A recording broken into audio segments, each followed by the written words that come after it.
fueron de vacaciones. Ellos iban a la casa, nosotros veníamos a su casa y así estábamos en vacaciones. Y estando ellas en la casa, son puras mujeres ellas y un primo, un varón, pero él era más grande que yo, mucho más grande que yo.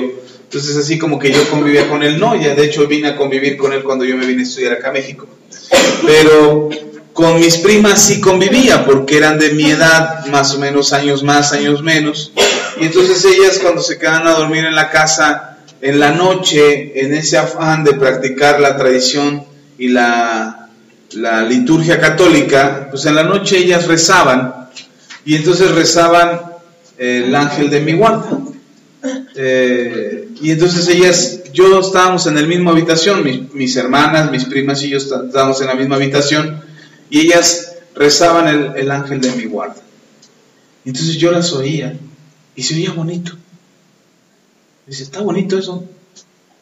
Y yo le pregunté a mi tía y le dije, ¿yo puedo repetir eso? ¿Qué es eso que hace? Dice, es rezar. Ahora, ¿por qué se lo digo? Porque yo crecí sin esa instrucción, o sea, sin esa enseñanza del catolicismo. Yo no sabía de nada de Dios, ni siquiera que existía esa palabra, más que en la mitología. Los dioses que yo conocía eran los de la mitología griega. Le estoy hablando cuando yo ya tenía 12 años. O sea, yo no era un niñito de 8, de 6, yo tenía 12 años y me llamó la atención y le dije a mi tía, ¿qué es lo que hacen? Y mi tía me dice, están rezando. Y yo le pregunté, ¿y puedo yo hacer eso? Dijo, sí. Y entonces me enseñaron el ángel de mi guarda. Y se hizo una cultura, esa era algo en mi cabeza que inconscientemente yo repetía. O sea, de repente yo estaba en un problema y empezaba ángel de mi guarda, mi dulce compañía. Y era mi único contacto con lo espiritual, con algo espiritual. Pero Dios ya estaba tratando conmigo, Dios ya había un plan de parte de Dios hacia mi vida. Y entonces me hablaba de alguna u otra manera. Sin embargo, hoy en día se ha hecho una cultura a los ángeles. Hoy dicen que le reces a tu ángel en lugar de buscar a Dios. De hecho, ya los católicos también no usan mucho la palabra rezar, porque eso era uno de los argumentos que usábamos los cristianos contra ellos. Dicen, es que ustedes rezan, nosotros oramos. Rezar no está en la Biblia, orar sí. Entonces nos poníamos muy chipocle los cristianos, y tratábamos de hacerles creer a los católicos que estaban mal. Entonces ellos inteligentemente dijeron, pues si el asunto es cambiar la palabra, pues cambiamos la palabra y nosotros también oramos. Y entonces se ha hecho una cultura de orarle a los ángeles. Pero en realidad no sabemos cómo son los ángeles. La Biblia nos describe de alguna manera ciertos seres espirituales que están en el cielo, que están en la presencia de Dios, y no tenemos ni la más remota idea de cómo podrían ser. Nos imaginamos cómo podrían ser. Pero hay unos hay unos ángeles en particular, ángeles santos, que tienen una característica muy peculiar. Tienen dos pares de alas. No dos alas como nos los dibujan con dos alas. No, estos tienen dos pares de alas. Y todo su ser está cubierto de ojos. Sí, así medio de Guillermo del Toro, ¿no? Como de una creación de Guillermo del Toro. Pero así lo describe la Biblia. Y dice que están llenos de ojos, que tienen ojos por todas partes. Y que están volando, este tipo de ángeles están volando en la misma presencia de Dios. Donde Dios se mueve, ahí va todo este ejército de ángeles rodeándolo. Y además están por turnos, no pueden estar las 24 horas del día todo el tiempo. Tienen que irse turnando, porque conforme se acercan a Dios y a su gloria, estos son impregnados de tal gloria de Dios que no lo soportarían, morirían. Así es que entran en la presencia, se llenan de la gracia de Dios, están ahí delante del Señor, están haciendo algo específico, ahorita le cuento. Y están ahí y de repente tienen que salir de la presencia, apartarse un momento, y entran otros y están ahí. Y entonces así están en un movimiento constante, continuo. Y a donde va Dios, ahí van los ángeles. Y se mueve para otro lado, y ahí van los ángeles. Y estos ángeles dice que están llenos de ojos. Pero curiosamente, aunque están llenos de ojos, y están llenos de ojos por una razón. Porque para donde quiera que volteen, lo que observan y lo que ven es la gloria, la presencia, la hermosura y la santidad de Dios. No ven otra cosa más que a Dios. Pero es tan grande y tan pura la presencia de Dios que no lo soportan. Ellos no lo soportan. Dios es tan puro, es tan santo, tan íntegro, tan pleno, que su pureza no puede ser contemplada a plenitud. Entonces estos ángeles lo que hacen con sus dos pares de alas, con un par de alas vuelan, son unas alas enormes, con un par de alas vuelan y están ahí volando delante de la presencia de Dios. Esa escena no me la voy a perder ahora que vaya al cielo. Ahí les platico luego. Les digo, pues si ustedes no van, ¿verdad? Pero yo sí quiero ir. Entonces quiero estar ahí. Y entonces dice que están estos ángeles volando delante de la presencia de Dios, con un par de alas enormes, grandes. Y con el otro par de alas se cubren por completo. Las otras alas tienen que cubrirlos, tienen que protegerse ellos con sus alas, porque es tan pura la presencia de Dios, es tan glorioso lo que están observando, que no lo soportan. Entonces se cubren, no porque se ocultan, sino porque no lo soportan. Y entonces esta cantidad de ojos es para poder contemplar lo que Dios es. Y entonces todo el tiempo están gritando, cantando y adorando, diciendo: Santo, Santo, Santo, Santo, Santo, Santo. Lo único que puede salir de ellos es lo que ven. Y lo que ellos ven, para donde quiera que voltean y lo que quiera que observan de Dios, le ven los pies y dicen santo, y le ven las manos y dicen santo, le ven la cara y dicen santo, le ven su cuerpo completo, le ven todo a Él y dicen santo. Lo único que vemos en Dios es santidad. Y así está en la presencia de Dios, y por eso dice la Escritura. Eso lo dice la Escritura, no creo que lo vi en una película, lo dice la Escritura. Está descrito ahí en la palabra del Señor. Y es tan puro lo que están viendo los ángeles, que lo único que puede salir de su boca es declarar lo que están observando. Y alguien me dijo alguna vez: ay, ¿por qué Dios los puso ahí? Son pagados. No son pagados, son creados para dar testimonio de lo que observan. La cantidad de ojos que tienen es para que no omitan nada, ningún detalle, absolutamente nada de todo lo que miren sus ojos, lo puedan ver con claridad. Si nosotros nos vaya un ojo y luego el otro ve mal, entonces vemos medio que vemos, y ahí estamos, bueno, para que no haya pierde en ellos, de que nada más tenían dos y uno les fallaba y el otro no veía. Entonces, para que tiene una cantidad de ojos su ser que puedan observar y ser justos y declarar lo que observan. Y entonces lo único que observan es la santidad de Dios. Y lo único que dicen, lo único que pueden decir, no pueden, es como si voltean: es que ¿cómo te explico? Oye, ¿qué viste? ¿Cómo te explico? Mira, voltea para arriba, santo. Voltea para abajo, santo. Voltea para un lado, santo. Para todos lados, donde yo viera, había pura santidad. Y era lo que llenaba la plenitud, o era lo que está en la observación de estos ángeles. Y hasta ahorita, hasta este momento y por la eternidad, así será. Nosotros llegaremos a la eternidad y estos ángeles seguirán diciendo: santo, santo, santo. Por eso dice la Biblia que Dios es 3 veces santo. Porque tú observas y es santo, y ves y es santo, y tratas de describirlo, y lo único que puedes describir de Dios es santo. Lamentablemente la palabra santo se ha distorsionado, se ha deteriorado, se ha mal usado. Hoy tenemos santos de todo. Hay santo de quién sabe qué, de quién sabe cuánto, hasta la santa, ¿cómo decía de la caricatura esta? Santas Macarelas, decía. Hasta la Macarela tiene santo. No la Macarena, esa sí tiene santo. Pero para todo decimos santo. Es una palabra tan común, tan rutinaria, tan simple para nosotros, no porque lo sea, sino que la hemos hecho a ese nivel que ya es común decir santo. Tan es así que en México hasta luchador tenemos que se llama santo. Se volvió muy común, porque cualquiera podía ser santo, cualquiera podía aparentar santidad. Y tenemos, yo me sorprendí el otro día, me quedé en un conteo de 750 santos de la Iglesia Católica. Me quedé ahí, no continué porque iba leyendo a cada uno y tratando de entender quiénes eran y qué habían hecho. Iban 750. Por eso el calendario Galván, ¿cómo se llama ese?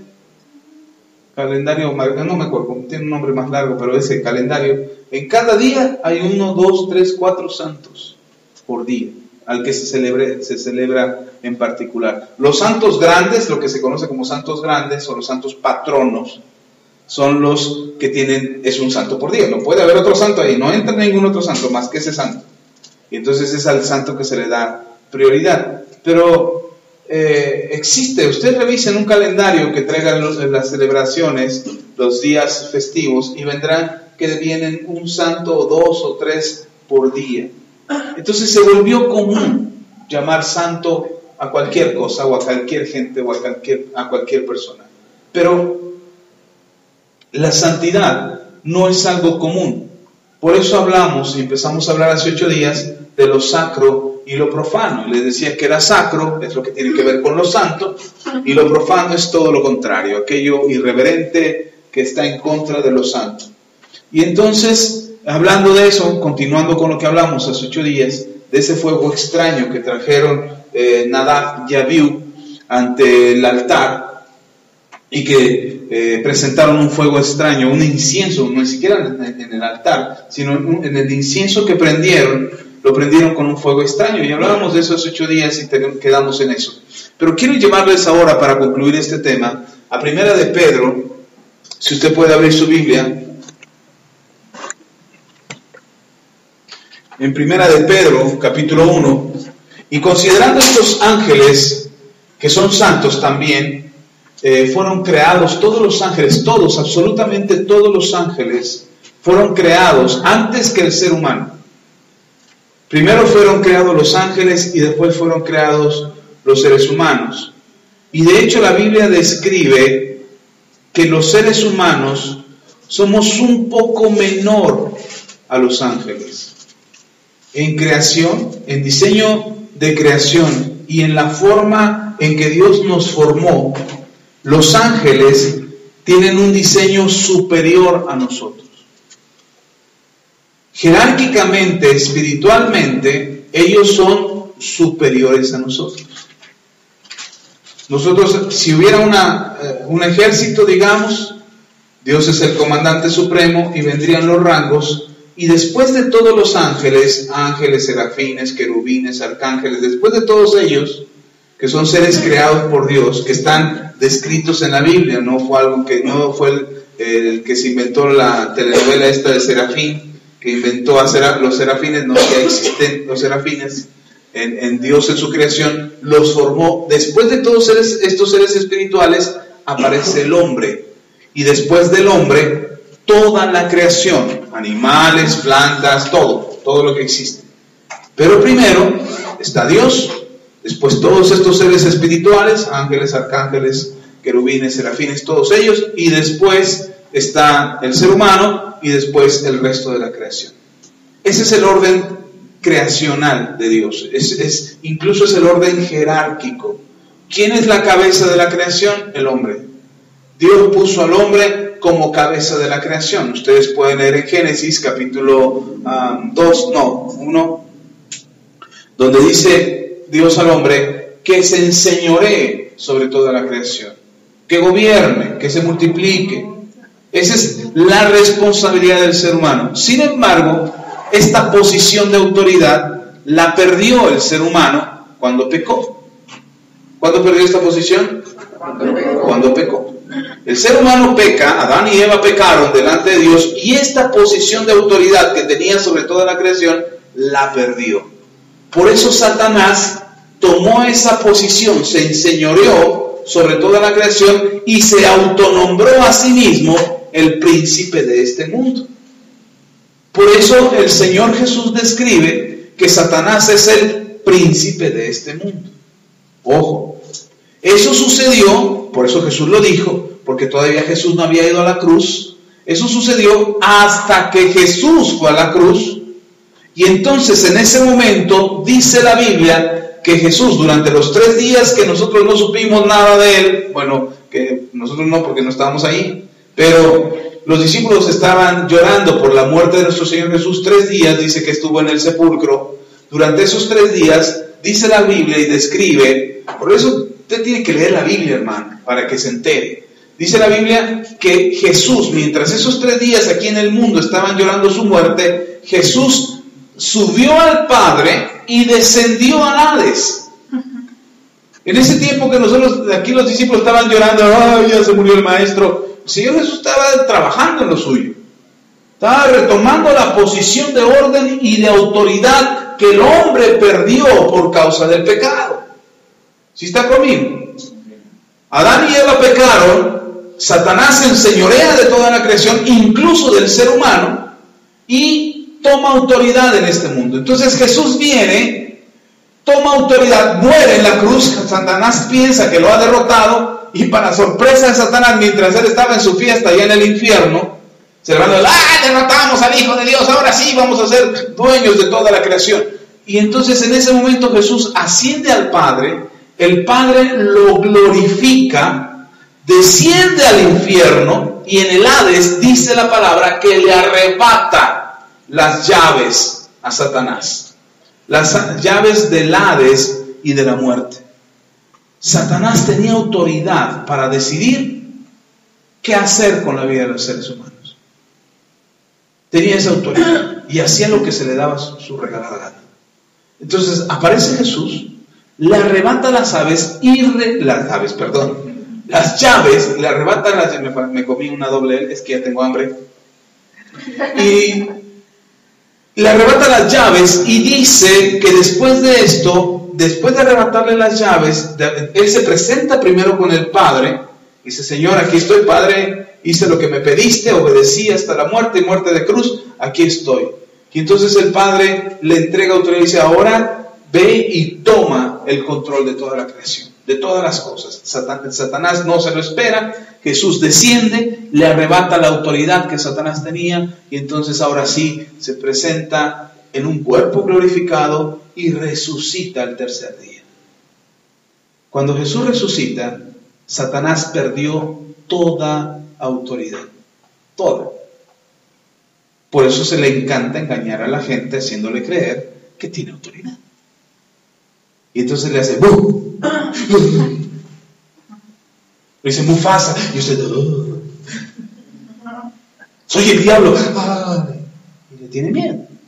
No tiene nada de autoridad, más que la autoridad que le entregan las personas que se le otorgan, o los seres angelicales que se le otorgan. Esos seres creados con el cual dice la Biblia que descendió del cielo, desterrado, descielado, Dios lo expulsó del cielo, y junto con él se vino una tercera parte de ángeles. Los ángeles saben que espiritualmente tienen mayor jerarquía que nosotros. Ellos lo saben. Sin embargo, Dios sujetó a todos los seres angelicales a estar bajo nuestra autoridad. Primero, a los que salieron del cielo, que fueron convencidos por Satanás para rebelarse contra Dios, a ellos los sometió, dice la Escritura, debajo de nuestros pies. Porque Jesús nos dio a nosotros autoridad sobre de ellos. Esos son los ángeles malos, digámoslo así. Una tercera parte de ángeles del cielo que se rebeló contra Dios. Ellos están sujetos bajo nuestra autoridad. Por eso cuando oramos por una liberación de algún endemoniado, los demonios se van. Porque saben que tenemos la autoridad del Hijo de Dios. ¿Sí están conmigo? Y a los ángeles santos, estos ángeles que no se rebelaron contra Dios, estos ángeles que no son contaminados por la maldad ni por el pecado, estos ángeles que se siguen presentando ante el trono de Dios, estos ángeles dice el Señor, que los puso al servicio de aquellos que han de heredar la salvación. Imagínense qué interesante es esto, y se lo estoy platicando por una razón. Porque siendo ellos superiores a nosotros, los rebeldes, los pecadores, los ángeles pecadores, fueron sometidos a bajo nuestra autoridad, no nuestro servicio, fueron sometidos bajo nuestra autoridad por la autoridad con la que nos cubre Jesús. Y los ángeles buenos, los ángeles santos y puros, que son superiores a nosotros también, Dios los puso a nuestro servicio. Los otros nos obedecen porque estamos cubiertos por la autoridad de Cristo. Pero los ángeles santos no tendrían que obedecernos, hermano. Ellos son superiores. Ellos tendrían que mandarnos a nosotros. Ellos tendrían que darnos órdenes a nosotros. Sin embargo, están a nuestro servicio. Y me encanta esto porque los ángeles son enviados del cielo, y por eso le contaba lo del ángel de mi guarda, porque no hay mucho error en esa oración. Hay un ángel que te guarda, pero no es uno, son muchos. Y dependiendo de lo que hagas, y dependiendo en cómo te muevas en lo espiritual, y cuál sea tu actividad dentro del ministerio, dentro de la iglesia, bien puede ser uno o bien pueden ser cientos de ángeles a tu servicio.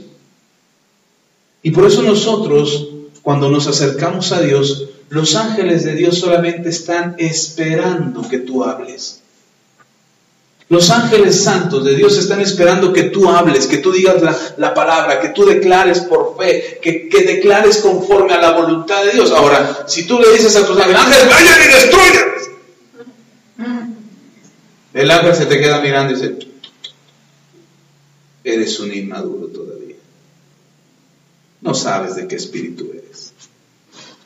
Pero si tú le dices a los ángeles, ángeles, cúbranme, guárdenme, socórranme, ayúdame, los ángeles te protegen y se paran alrededor tuyo y están peleando contra todo principado, hueste de potestad que venga contra ti. Ellos pelean y te defienden. Pero hay una diferencia, hermano. Esos ángeles se desgastan.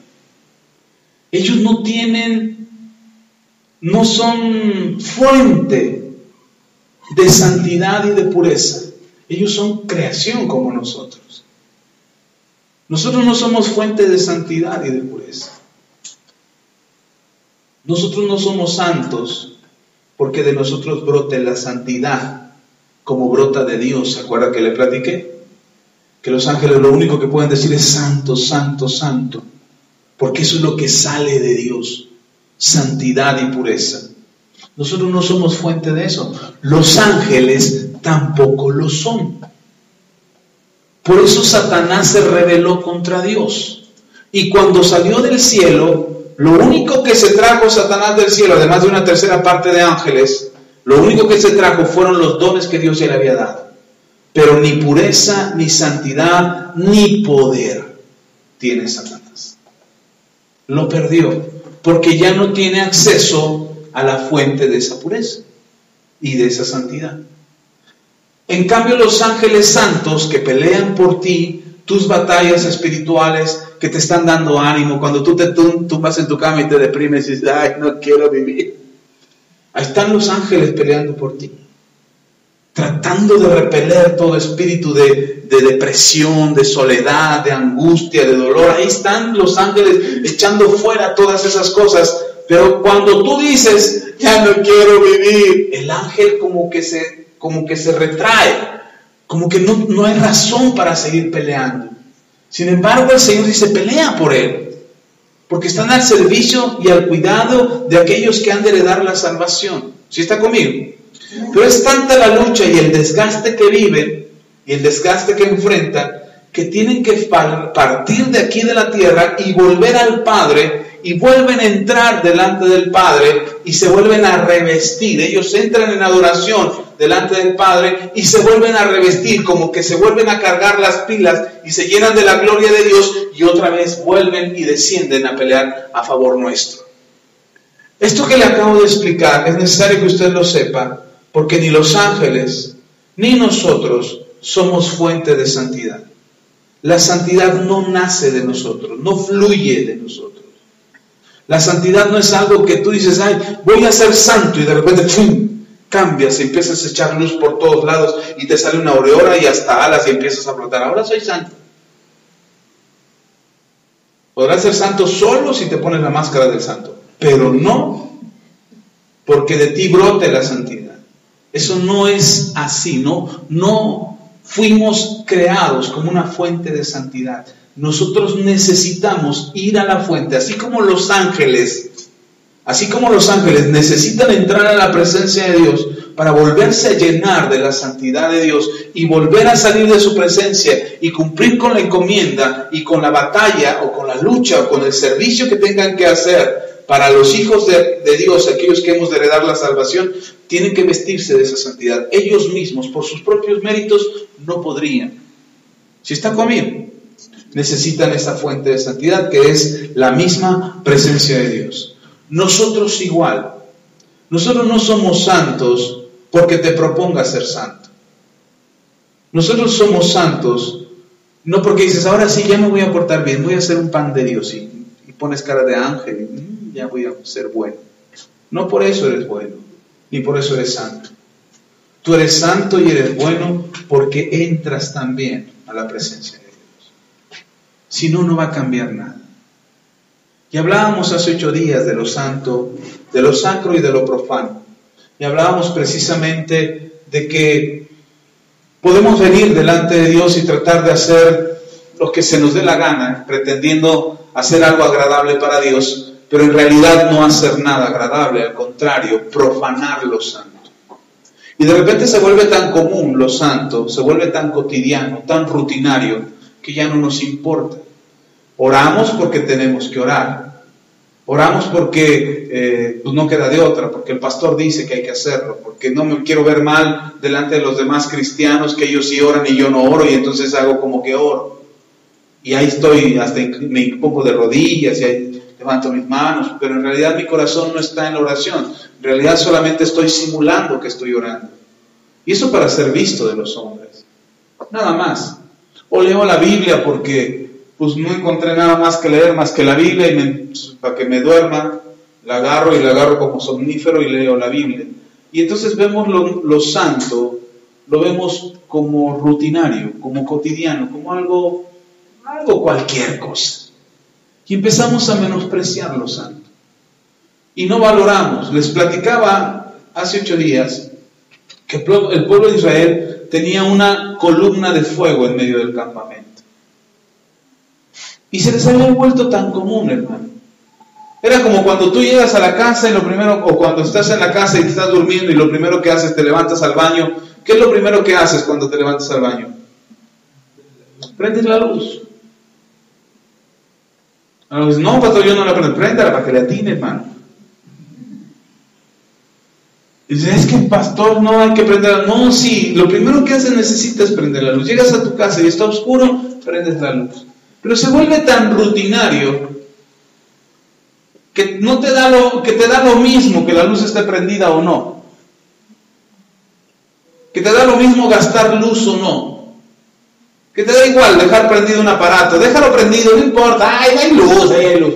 Lo que no saben, lo que no nos hemos dado cuenta, de acuerdo a algunos estudios, en que en algunos años más va a haber escasez de luz.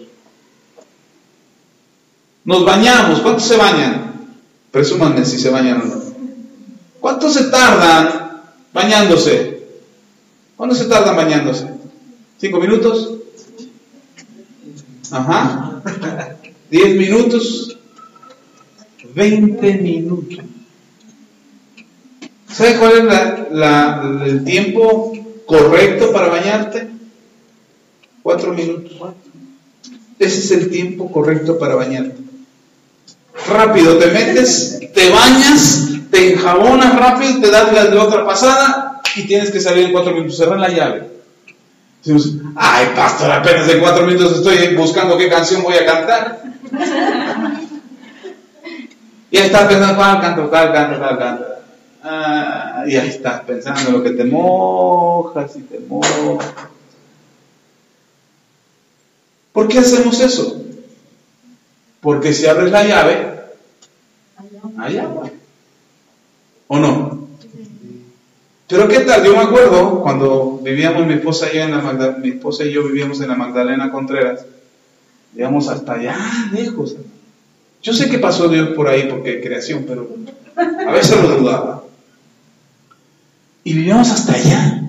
Y entonces para bañarnos, para lavar trastes, para lavar ropa, teníamos que ir por agua a aproximadamente 1 kilómetro de distancia. 1 kilómetro no es mucho, es un poquito, 1 kilómetro no es casi nada. De Puente Rojo a Puente Blanco, más o menos eso es 1 kilómetro.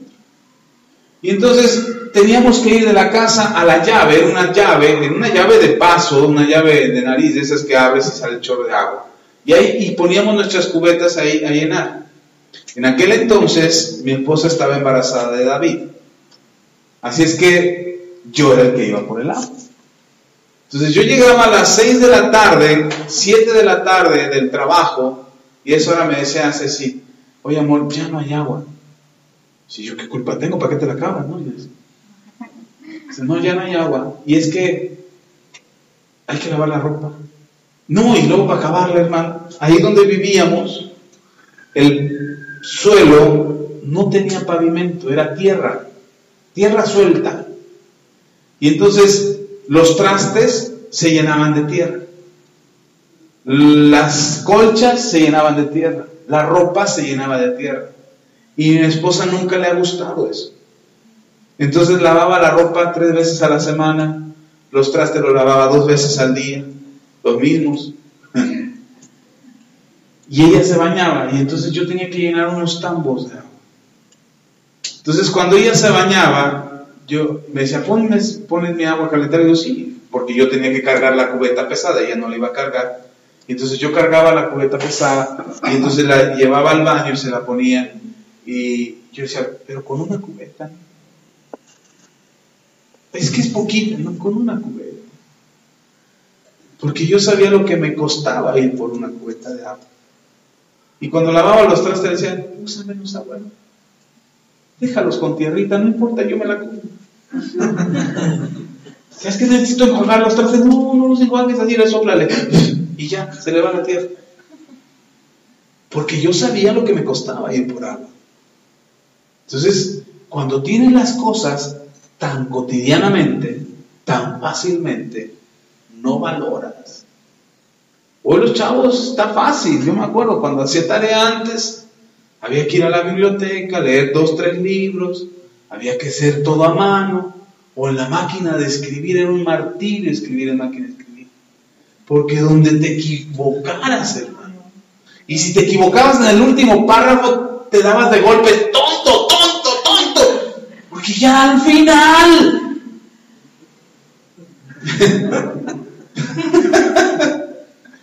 Pero, qué dramático, ¿verdad? Pero, hoy no. Hoy los chavos copian y pegan. Luego ya ni lo leen. Se iba la luz con el quinqué. Se iba la luz y teníamos que usar una vela de cera o el quinqué. Dices, ¿qué es el quinqué? Aquí se va la luz y no hay tarea, maestra. Oye, ¿por qué no hiciste tarea? Se fue la luz. Mi papá no pagó el internet. Me quedé sin internet, no pude investigar. Ahora está fácil, antes no. Antes valorabas tu trabajo, tú llevabas.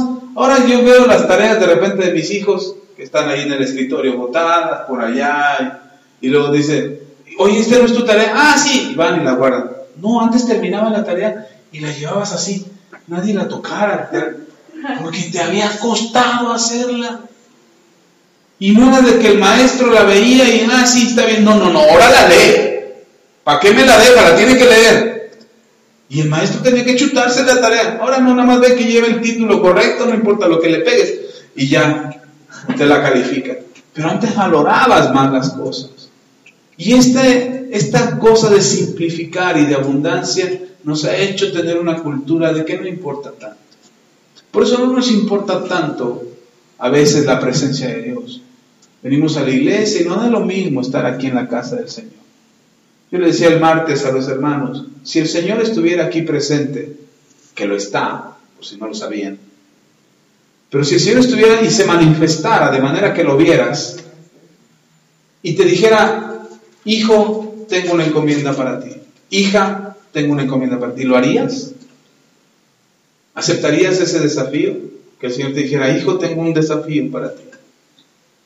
¿Sí lo aceptas? No seas sacatón, hermano. Claro que sí, por el puro hecho de ser el Señor y ver su gloria, hermano. Pablo, que perseguía a los cristianos, cae del caballo y le dice, ¿qué quieres que haga? Imagínense.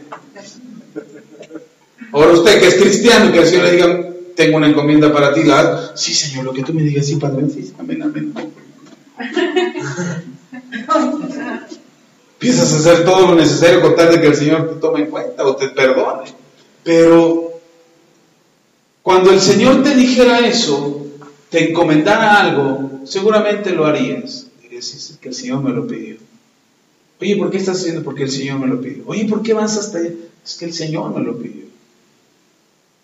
Y entonces nosotros valoraríamos, como que diríamos, caray, es que el Señor me habló y me lo pidió personalmente. No le dijo a la pastora, no le dijo al pastor, me dijo a mí me dijo que yo lo hiciera. Y entonces, como que sería así como una encomienda, como una misión imposible, que sin importar lo que pasara en tu vida, te harías un gran esfuerzo por lograrlo, ¿cierto o no? Haríamos ese esfuerzo. Pero estamos tan acostumbrados a que el Señor esté aquí, porque así lo dice. La Biblia dice que donde 2 o 3 están reunidos en mi nombre, yo estoy ahí en medio de ellos. Y dice, y cuando mi pueblo se reúna, yo le hablaré y le diré qué hacer. Así es que cuando nosotros nos reunimos y yo hablo, no es que yo sea Dios, aclaro, pero el Señor puede hablarte y decirte, hijo, quiero que hagas esto. Pero como ya el pastor no lo dice, cada 8 días está el pastor, ora, lee la Biblia, ven a la iglesia. Se vuelve tan rutinario que ya se ha vuelto común. Y entonces ya no es como que Dios hablándonos, sino que ya es el pastor hablando. Y se ha vuelto tan común y tan rutinario para nosotros que ya no es importante. Y entonces ya no es Dios diciéndonos algo. Porque ese es el nivel al que caemos, hermano, cuando consideramos que lo sacro, que lo santo, es igual que lo profano. Y no es lo mismo.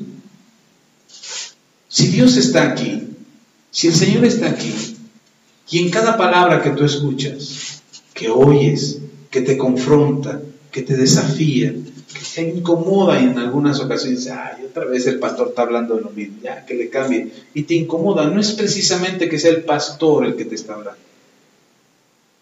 Se me hace a mí que decimos, que está insistiendo en algo que tú tienes que poner atención y que tienes que tener cuidado y que tienes que entrar a su presencia para no ser como Satanás y sus ángeles que descendieron del cielo creyendo que habían hecho bien al rebelarse delante de Dios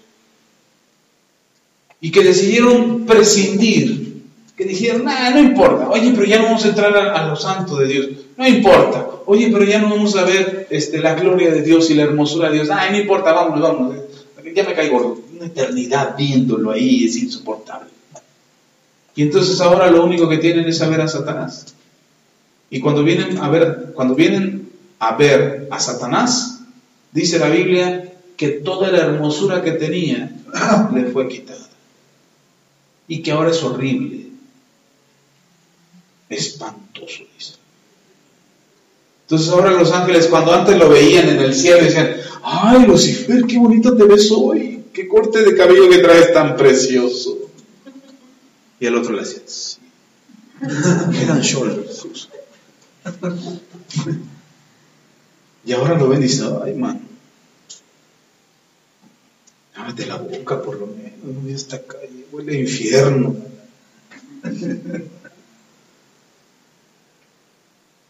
Porque cuando tenían oportunidad de lo santo, se volvió tan común, se volvió tan rutinario, que lo perdieron. Eso es lo que pasa con nosotros. Cuando consideramos que lo de Dios, que la presencia de Dios, que la gloria de Dios es tan común, porque ahora tú puedes decir, ¡ay, Dios mío, ayúdame! Pero no le dices a Dios, ¡ay, Señor, no quiero pecar! O ¡ay, Señor, no quiero pensar de esta manera! Pero cuando tenemos necesidad, como sabemos que está ahí, dicen, ¡ay, Diosito, ayúdame! Hasta los que no creen dicen eso. Se ha vuelto tan común, se ha vuelto tan rutinario, que no valoramos lo que Dios tiene reservado en su santidad para nosotros. ¿Sí está conmigo? Ahora sí, vamos a Primera de Pedro.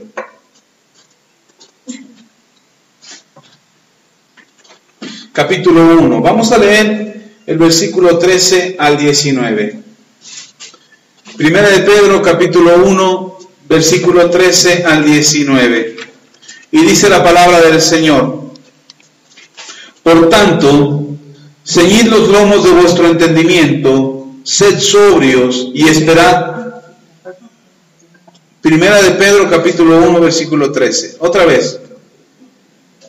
Dice, por tanto, ceñid los lomos de vuestro entendimiento, sed sobrios y esperad por completo en la gracia que se os traerá cuando Jesucristo sea manifestado. Como hijos obedientes, no os conforméis a los deseos que antes teníais estando en vuestra ignorancia, sino como aquel que os llamó es santo, sed también vosotros santos en toda vuestra manera de vivir. Vamos a leer el 15 otra vez. Sino como aquel que os llamó es santo, sed también vosotros santos en toda vuestra manera de vivir, porque escrito está, sed santos porque yo soy santo.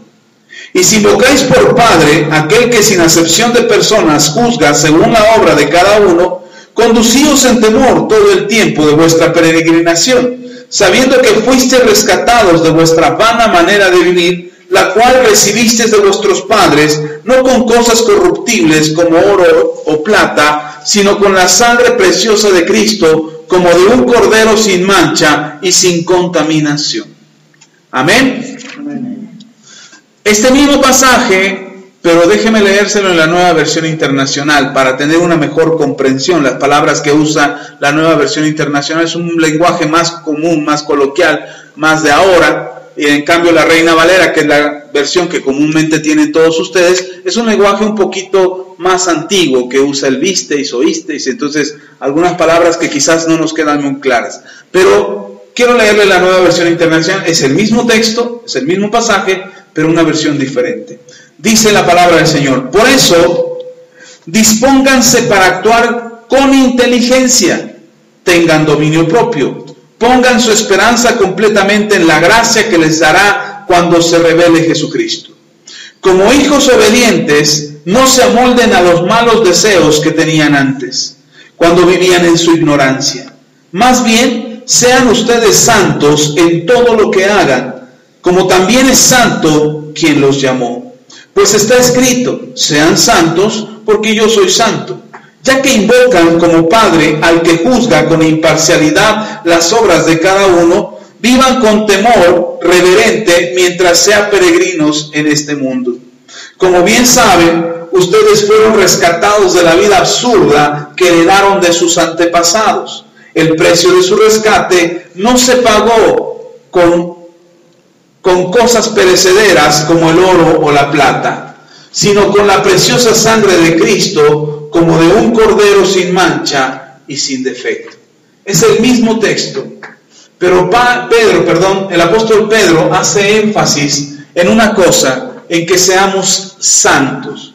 ¿Santos como quién? Como Dios que es santo. Y entonces hace una comparación y dice, ustedes deben de ser santos, como aquel que los llamó es santo. Imagínense ahora, en este tiempo actual, donde los grupos de música de moda, los que están, no sé ni cuáles son ya los que están de moda, los últimos que yo superan Parchís y Timbiriche, ya se imaginarán hace algunos años. Menudo todavía, pancita, barbacoa y birria también había. Pero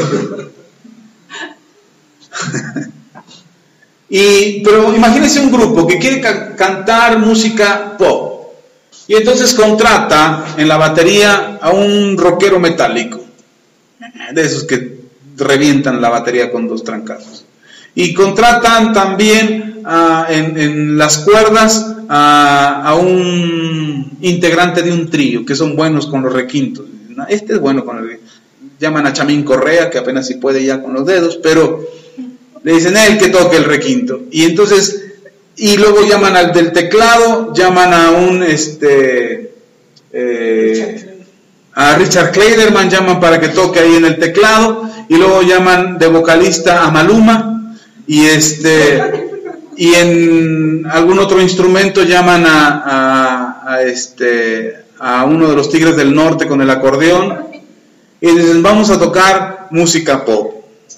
Y cada uno empieza a tocar con su estilo. Y empieza cada uno por su lado. ¿Se oirá bien? Y le ponen las notas, y le ponen las notas musicales y los tiempos y todos saben leer música, bueno, excepto el que canta, pero todos los demás saben leer música.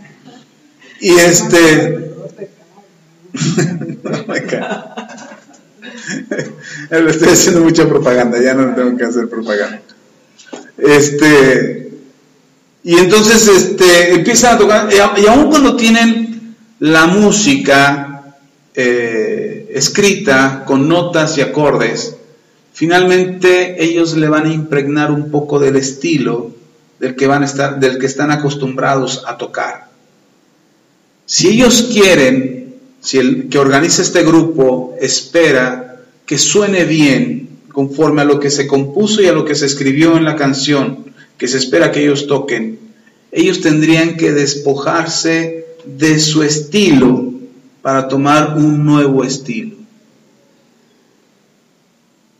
Si ellos lo saben hacer, porque lo han hecho a lo largo de la historia de la música, muchos grupos se han construido así, de alguien que era rockero resultó ahora ser un baladista, o alguien que tocaba en los tríos ahora está en un grupo de rock, en fin, ahora lo pueden hacer. Alguien que tocaba, yo recién hace unos meses atrás compartí una canción de Beethoven, me parece que es la Quinta Sinfonía de Beethoven, tocado por dos chicos rockeros. Hace unos meses lo compartí en Facebook, y tocaban la Quinta Sinfonía, o la Novena, no recuerdo cuál sinfonía era de Beethoven, y lo tocaron al estilo, la misma canción, la misma música, con los mismos tiempos, pero un estilo de rock metálico.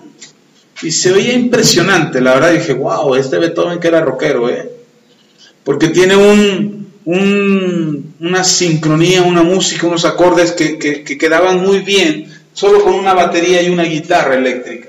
Y se oía muy bien. A mí me gustaba cómo sonaba, pero no me hizo pensar acerca de que un estilo es un estilo, y una forma de tocar es un estilo de tocar.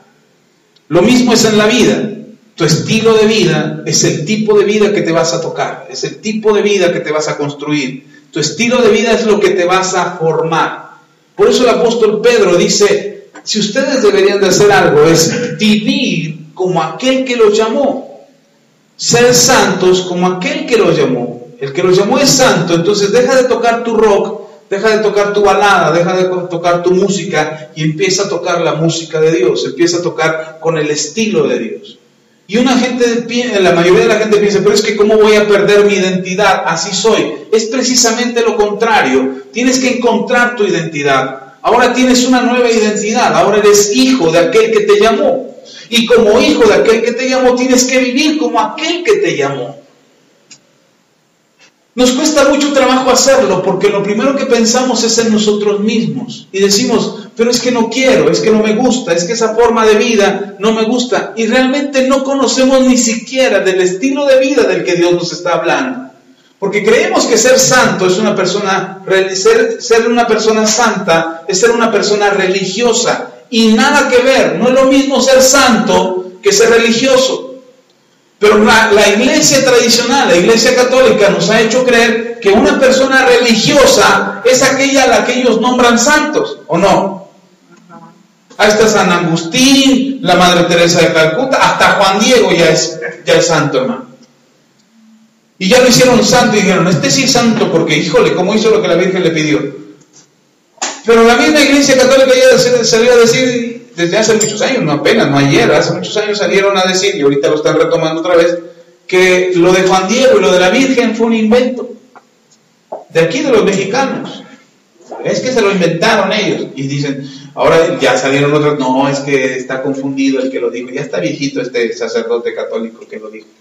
Pero es un sacerdote que ha investigado la cultura en México desde los antiguos aztecas y los mayas. Y se puso a investigar y a documentar, porque algo sí tienen esos hombres y esos que estudian y leen e investigan. Bueno, tienen un montón de tiempo libre. Entonces se ponen a leer y estudiar, y llegó este hombre a la conclusión, no olvide su nombre, se lo investigo y se lo digo después, pero llegó a la conclusión, después de una serie de investigaciones, que lo de la Virgen de Guadalupe era un invento, algo que se habían inventado. Ahora usted puede decir, ay, ¿usted por qué es cristiano lo está diciendo?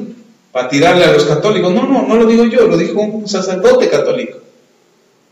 Y entonces se vuelve tan común, se vuelve tan tradicional el ser santo o el llamarse santo, que ya hacemos una comparación de la santidad con la religiosidad, y no es así.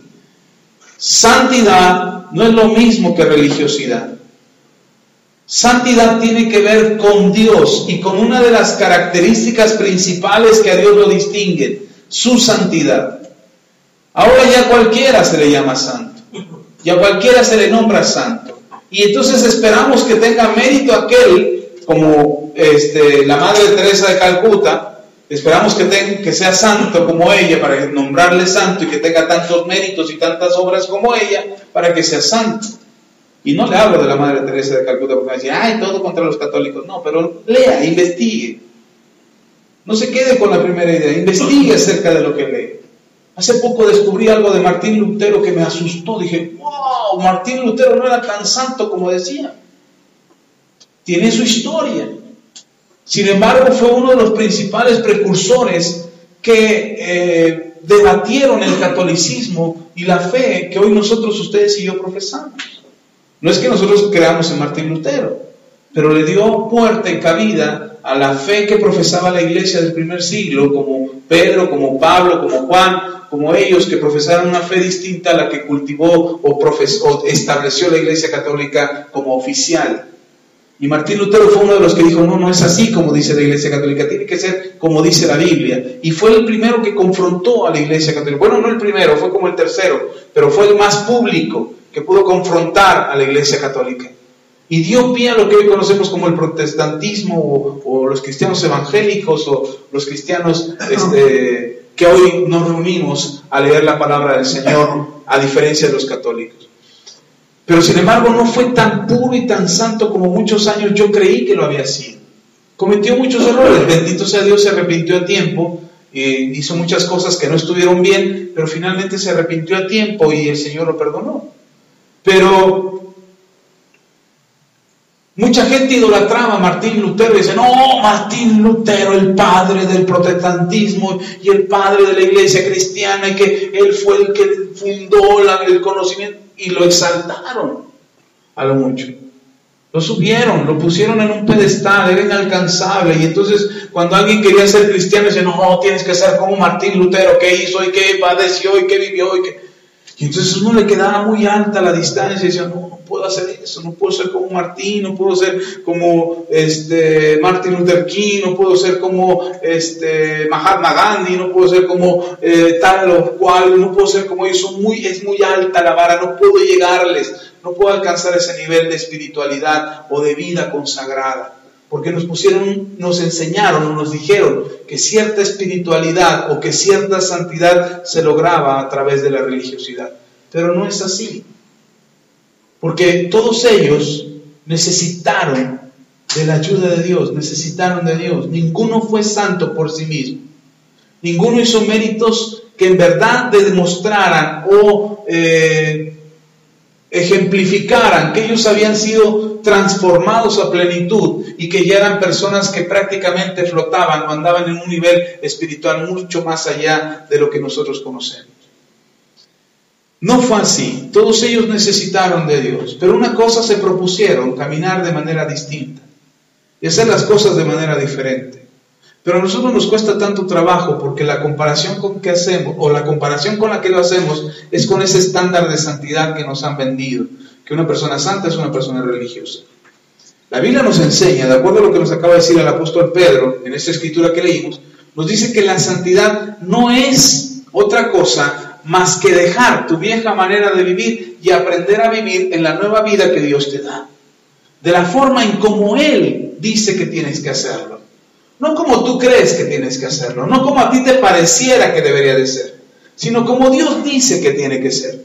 Y Dios no buscará ningún mal tuyo, de ninguna manera. En ningún momento Dios estará buscando tu mal, sino al contrario. Dios estará buscando que tengas una vida plena, una vida abundante, una vida de satisfacciones, una vida feliz. Sabe que hoy una de las búsquedas más intensas que ha tenido la humanidad, incluso la ciencia ha tenido que involucrarse en el asunto, porque muchos han muerto en el intento, y dice la ciencia, algo tenemos que hacer nosotros porque estos locos van a terminar acabando con la humanidad. Y entonces la ciencia se involucra en una de las búsquedas más intensas que la humanidad ha tenido a lo largo de su historia, y es la búsqueda de la felicidad. Es encontrar el ser feliz. Y lo que he leído hasta el momento, no he leído todo lo que existe ni todos los artículos que han publicado, pero lo que he leído hasta el momento dice, la búsqueda de la felicidad no está fuera del ser humano, está dentro. Pero el ser humano ha invertido tanto tiempo en buscar fuera de sí la felicidad, que se ha olvidado de cultivar lo que es más importante, lo que está dentro de él. Y el ser humano se olvida de cuidar las relaciones interpersonales, el trato con los demás, cuidar tu salud, cuidar tu bienestar, tu crecimiento intelectual, tu crecimiento espiritual. La palabra espiritualidad desapareció del vocabulario por al menos unas 5 décadas en los libros de ciencia. Era algo que no se contemplaba.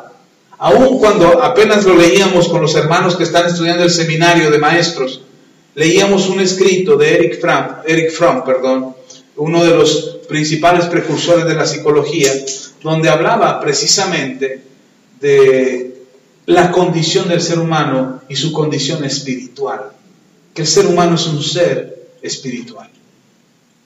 Pero de repente sacaron la palabra del vocabulario de la humanidad en todo el mundo, tratando de quitar el aspecto de espiritualidad al ser humano, donde el ser humano no es un ser espiritual, donde no existe más que la conciencia y el cuerpo. La mente y el cuerpo es todo lo que somos, y si morimos aquí se acabó la historia y cada quien dejará de existir y dejará de ser. Pero de repente la ciencia, en este afán de encontrar la espiritualidad, ha tenido que ahondar un poquito más en el pensamiento humano y en la conducta humana, y se dan cuenta que hay más allá de lo que estamos viendo ahora. Que hay un mundo espiritual en realidad al cual no hemos tenido acceso.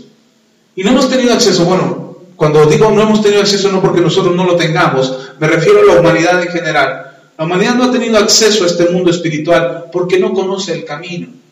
Y la Biblia dice claramente, el Señor Jesús hablando en el Evangelio de Juan, dice, yo soy el camino, la verdad y la vida, y nadie viene al Padre si no es a través de mí. Porque han tratado de encontrar el camino a la espiritualidad por medio de las obras, por medio de los actos de nobleza o de bondad, por medio del humanismo. Hoy estamos salvando a los animales y dejamos morir a los humanos. Hoy nos interesa más salvar a un perrito de la calle que ayudar a alguien que está en necesidad. Y no digo que no salves al perrito, no, salva al perrito, pero también ayuda a tu hermano. He escuchado gente que dice, prefiero darle de comer a un perro porque este sí es fiel que darle a un ser humano. Esa capacidad del ser humano ha cambiado. Yo prefiero alimentar a un animalito porque él sí me recibe y hasta me mueve la cola. Sí, porque el animal sabe y entiende que tú eres aquel que lo va a alimentar. Y entonces, si no te mueve la cola y tú te pones triste, ya no le das de comer y te enojas y lo pateas y dices, de tonto. Y entonces el ser humano no. El ser humano dice, es que no me gusta que me des este bistec. Es que no me gusta que está muy salado.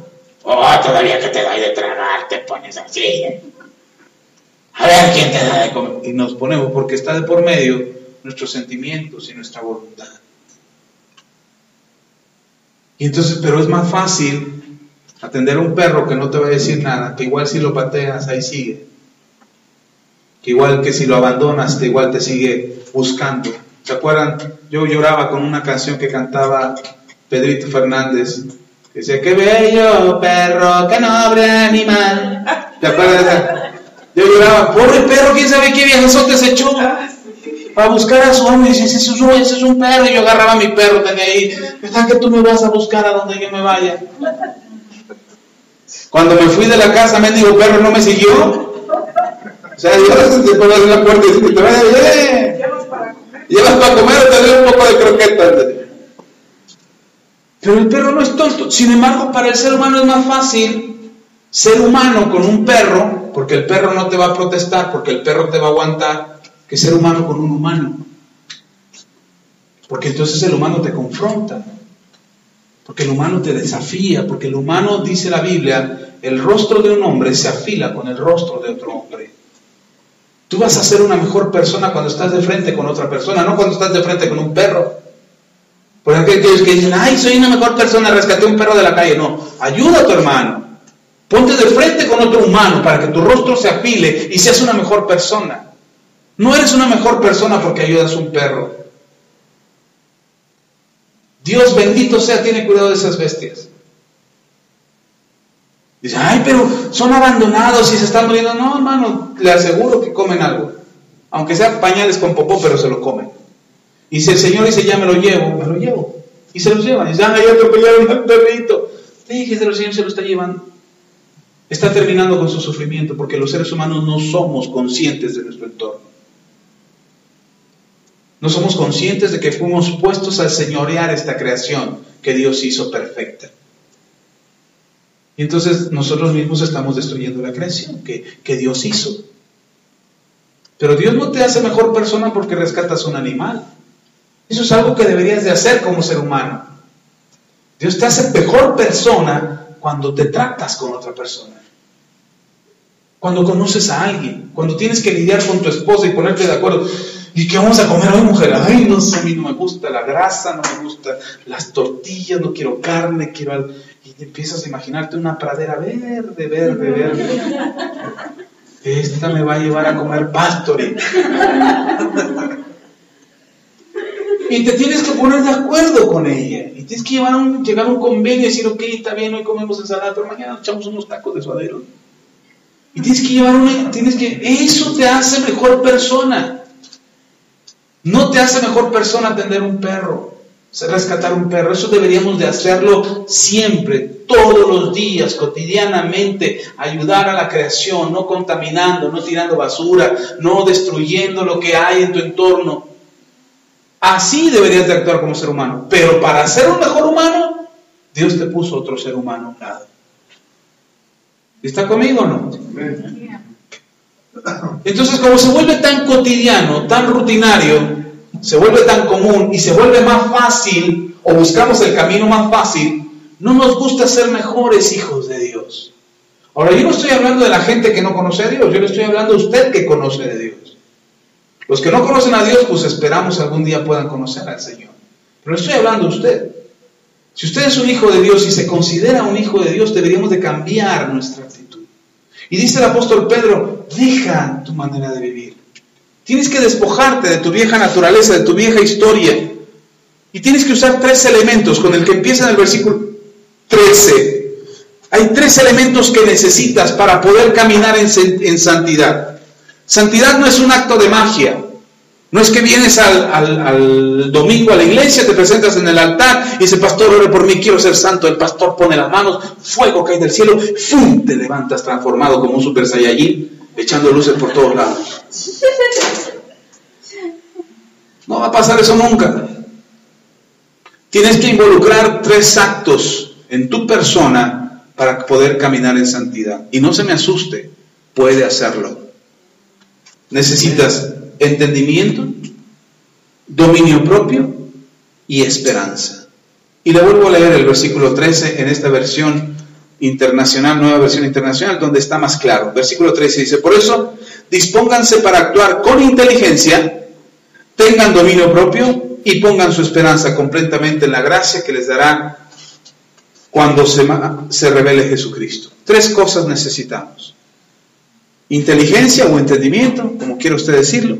Inteligencia, dominio propio y esperanza.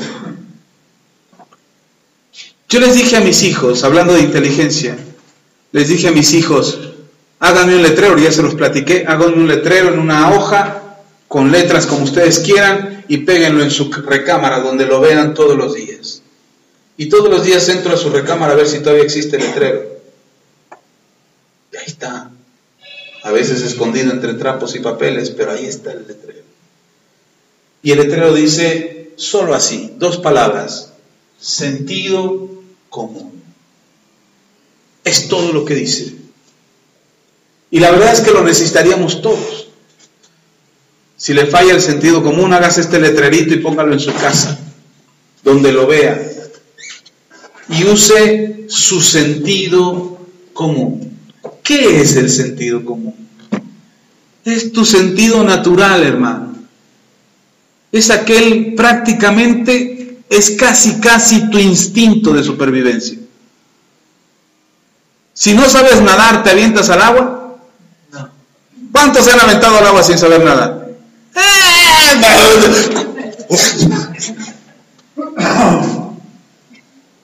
Yo conocí a un amigo, o conozco a un amigo mío, muy cercano, lo quiero mucho, y él no sabía nadar, pero de verdad no sabía nadar nada, él de nada.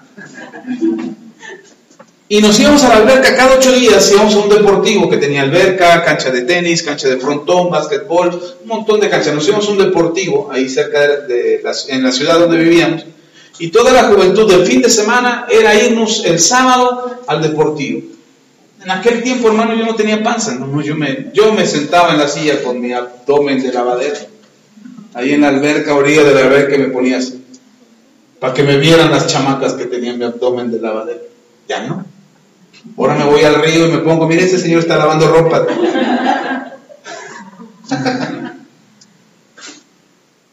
Pero nada, jugábamos básquet, hacíamos frontón, practicábamos tenis, y al final de todo el deporte que hacíamos, nos metíamos a nadar. Y cuando nos metíamos a nadar, él decía, no, ya estoy cansado, gracias. No, mejor me voy a tomar una cerveza. No, voy a echarme aquí un cigarro. Y ahí se quedaba en la orilla. Y un día nos quedamos en ese deportivo, porque pues, había cervezas ahí, nos quedamos a tomar. Y ella yo le llevaba, no le estoy presumiendo, diga, ay, el pastor no se te invita. No, estoy diciendo cuando no tenía Cristo en mi corazón. No va a decir, ay, ¿cuándo vamos, pastor, a ese deportivo?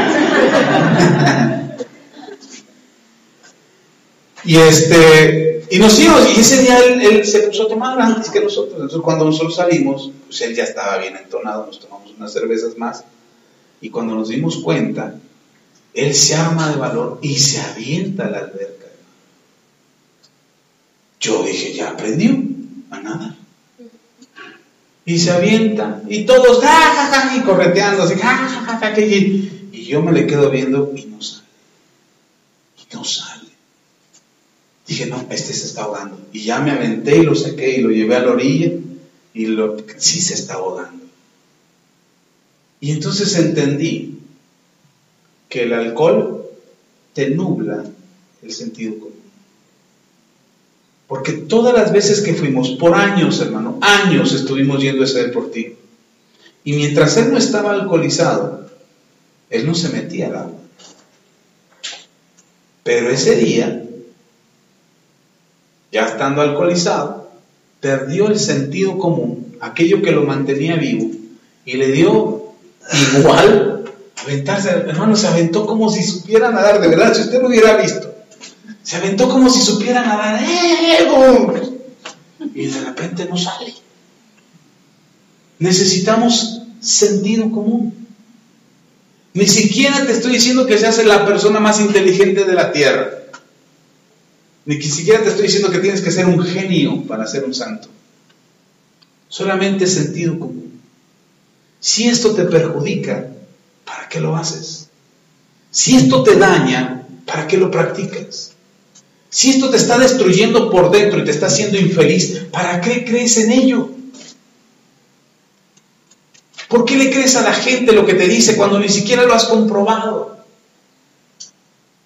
Necesitas tantito sentido común que te ayude a vivir y a tener felicidad y a estar en paz. Si pelear con mi esposa, si hablar con mi esposa respecto a lo que vamos a comer me va a hacer pelear, pues mejor no peleo. Hablamos y digo, ¿qué quieres comer? No, pues ¿qué quieres comer tú? No, mi amor, lo que tú quieras. Yo como chivo, como lo que sea. Hasta plástico como si es necesario. Pero tú no.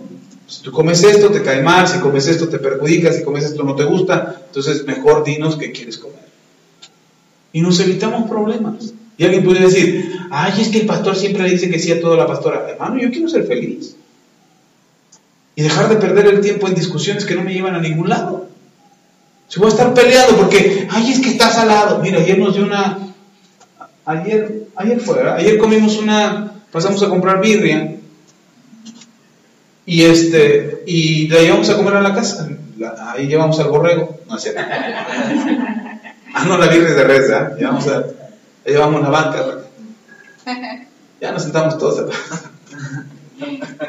Y cuando probamos la birria, nos gustó mucho. Pero cuando nos llevamos la comida a la casa, cambió el sazón. Como que no era lo mismo. Le digo a mi esposa, ¿sabes qué? Es que le faltó que le pusieran esto y esto. Sin embargo, cuando estábamos comiendo, todos pudimos habernos dicho, ay, no nos gusta, estaba feo. Pero la comimos y la disfrutamos, la condicionamos, la condimentamos con lo que quisimos y al final todos comimos a gusto. Bien pudimos discutir, decir, ya ves, la regaste. Bien pude aprovechar la oportunidad para desquitarme y decirle a la mujer, una vez, ya ves, tú también te equivocas. Yo me equivoco 100 veces, pero tú también te equivocas. Y era mi momento para discutir con mi mujer. Pero no fue lo que buscábamos. Porque por sentido común, yo prefiero tener paz que tener razón. Por sentido común, yo prefiero ser feliz que infeliz. Por sentido común, ni siquiera por ser bueno con mi esposa. Ni siquiera, ay, es que el pastor es tan buena gente con su esposa. No, hermano, yo quiero ser feliz. Y si voy a vivir con mi esposa 100 años, más de los que ya llevamos, si voy a vivir todavía, oye, hermano, 100 años son un chorro de tiempo para vivir amargados. Son un chorro de tiempo para vivir peleando porque, ya vuelve la mosca, te dije que no dejara de entrar a la mosca. Aquí se pelea por las chihuahuas moscas. Ahí va la mosca riéndose. No, ese se hacen las abejas, ¿verdad?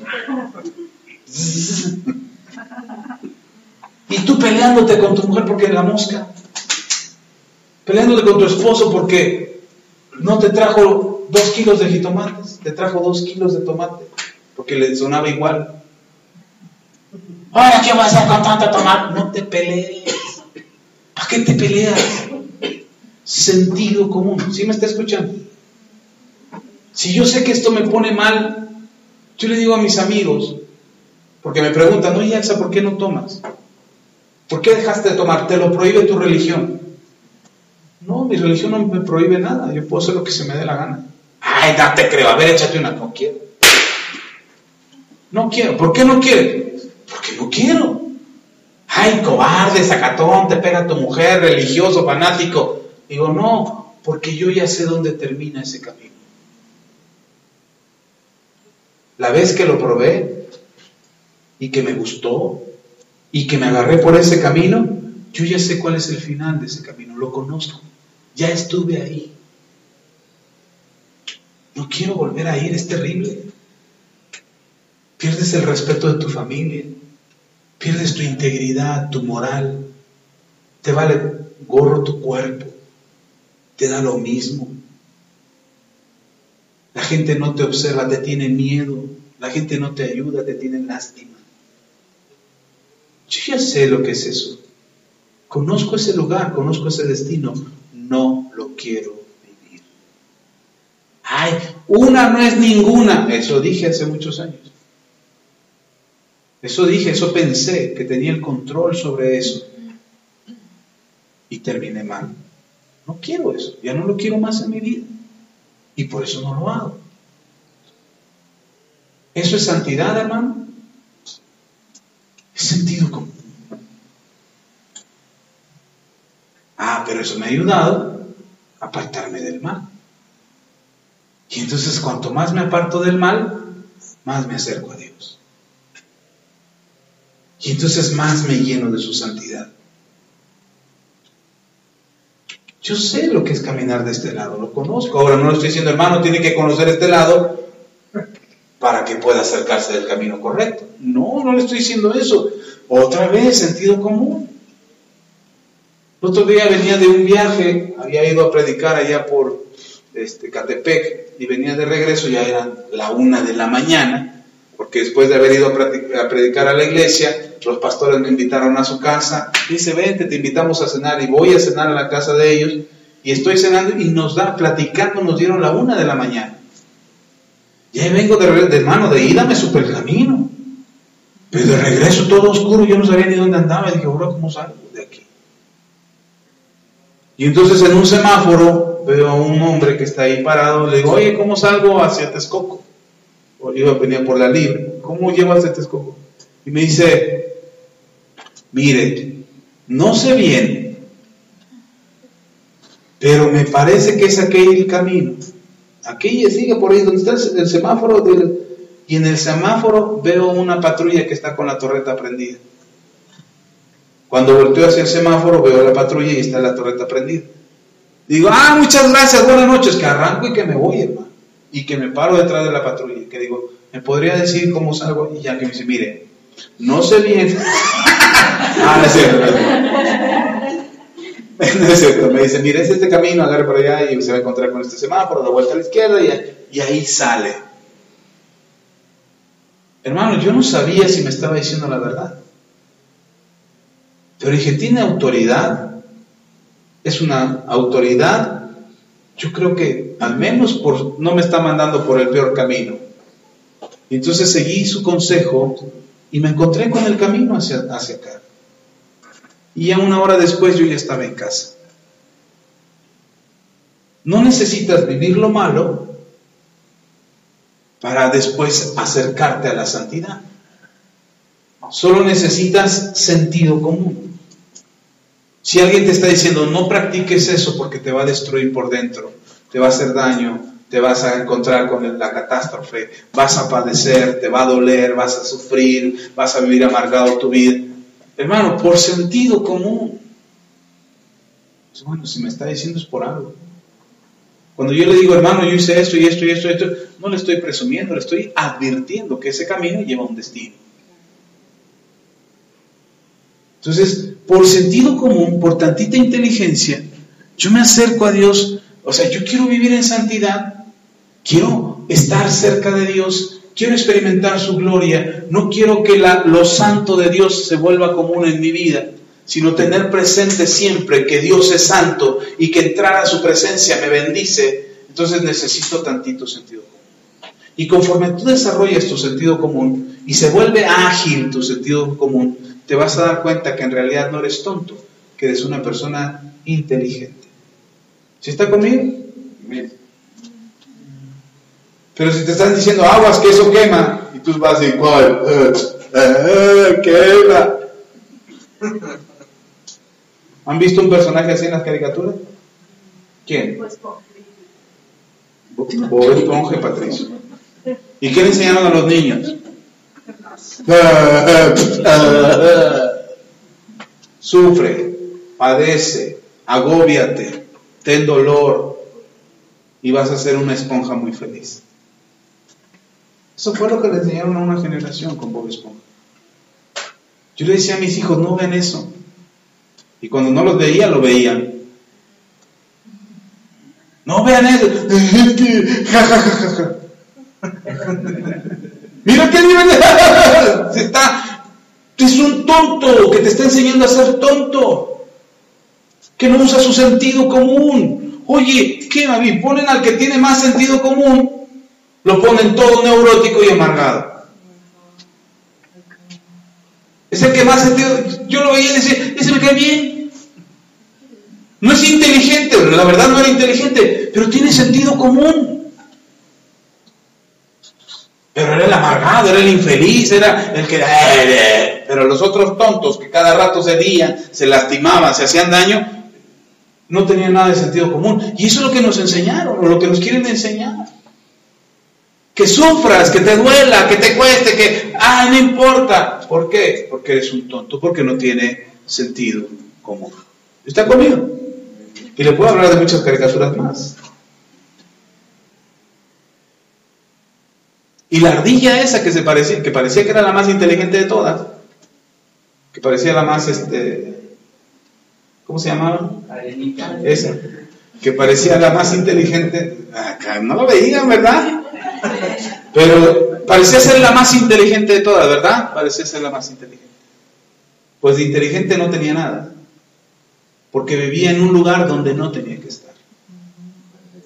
Estaba en un lugar en el que no tenía que estar. Ay, pero vivía en una burbuja y que ahí tenía todo lo que necesitaba. Sí, es como vivir en un pozo creyendo que esa es tu casa. No es nada inteligente. Oye, yo soy una ardilla, ¿dónde tengo que vivir? Pues con las otras ardillas. En los árboles, allá afuera. No, pero era una ardilla submarina. No. Tenía que adaptarse para estar en un lugar donde no le pertenecía estar. Eso es lo que nos han hecho creer, que tú puedes ser algo que no eres y que tienes que estar donde no debes de estar. ¿Se dan cuenta cuál es la mentalidad que le han creado a una generación? Por eso es muy fácil. O sea, ay, pastor, está exagerando. No, hermano, lo hizo Goebbels, el que manejó la campaña antijudíos con los nazis.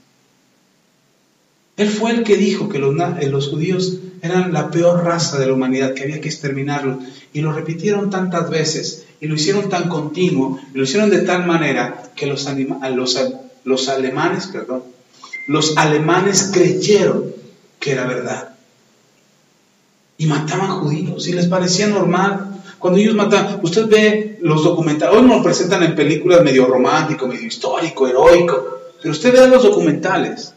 Hay videos, hay fotos, donde los alemanes mataban a los judíos como cualquier cosa. Y los alemanes estaban convencidísimos que le estaban haciendo un bien a la humanidad. Eso creían, hermano, porque alguien repitió tanto una mentira que se quedó tan grabada en los alemanes. Estaban tan necesitados los alemanes de salir de la crisis en la que habían salido después de la Primera Guerra Mundial. Que después de la Primera Guerra Mundial entraron en una crisis terrible, se estaban muriendo de hambre. Y surgió un loco que dijo, podemos ser una gran nación.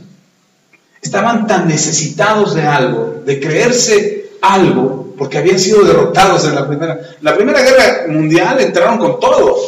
Dijeron, no, vamos a conquistar al mundo. Y fueron derrotados. Cuando fueron derrotados, ellos se sentían lo peor. No lo digo yo, lo dice la historia. No lo estoy contando un cuento chino. Pasó hace apenas unos años.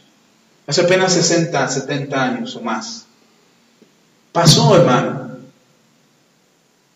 Y cuando pasó, cuando sucedió, los alemanes se creían basura, que estaban derrotados, que ni siquiera eran una nación.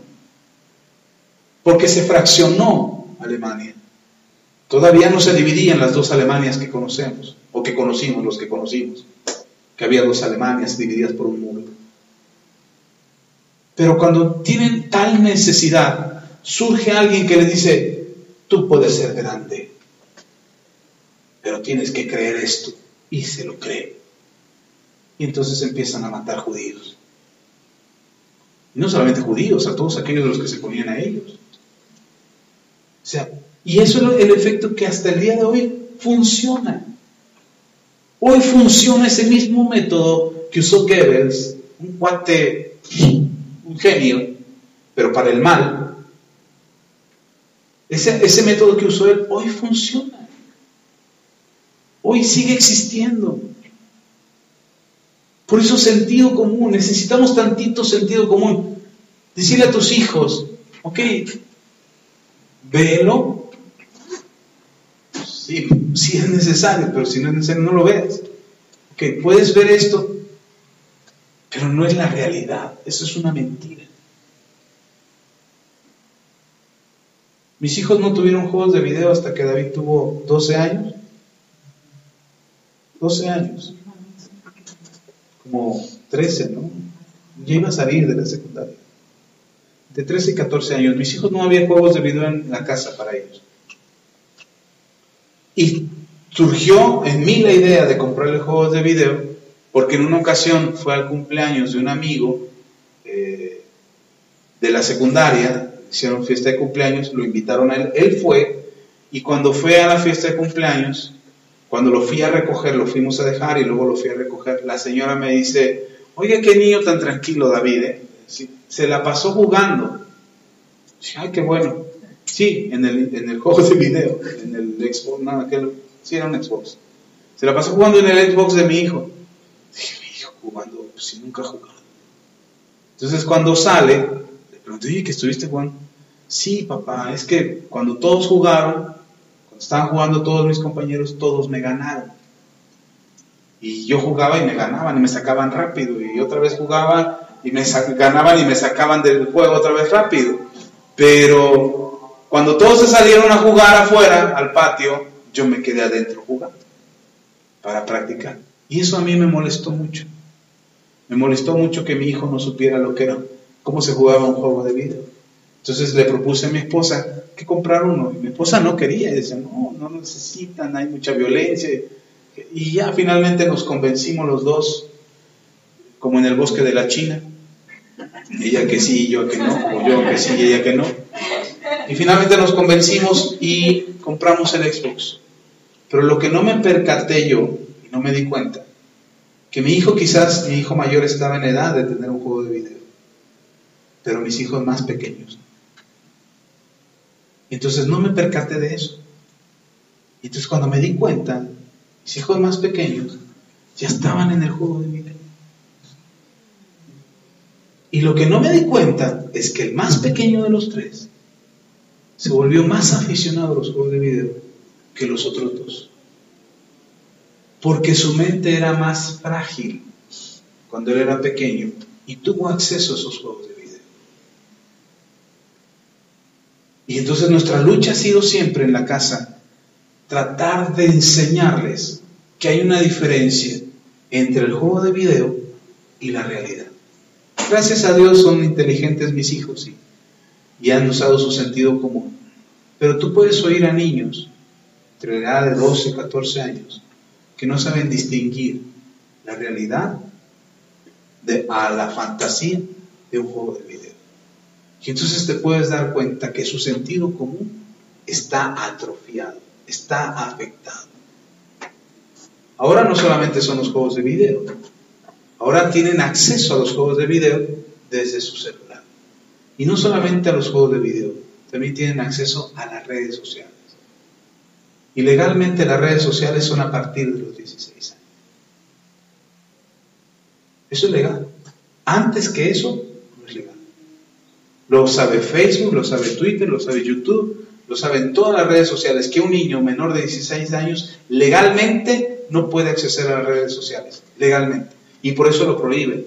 Sin embargo, no ponen filtros para evitarlo. Solamente dicen, pon tu edad. Y el niño dice, tengo 55 años. Entonces sí, pásale. Pero detrás de la computadora es un niño de 12, de 13. ¿Por qué no pueden acceder a las redes sociales? Porque legalmente son vulnerables. Son fáciles de influenciar. Son fáciles de contaminar. No lo digo yo, lo dice la ley. Por eso existen los derechos de los niños, donde entre los derechos de los niños no solamente déjame divertir, soy niño, son mis derechos. No, también dice que los derechos de los niños tienen que ser protegidos porque son vulnerables. ¿Y sabe hasta dónde dice la ONU que un niño es niño? Hasta los 18. Nosotros ya tiene 12 y ya creció, ya déjalo libre, ya puede volar. No, a la misma ONU dice que el niño es niño o se debe de considerar menor hasta los 18 años. Porque todavía su mente es vulnerable. Porque todavía son frágiles. Porque todavía necesitan protección.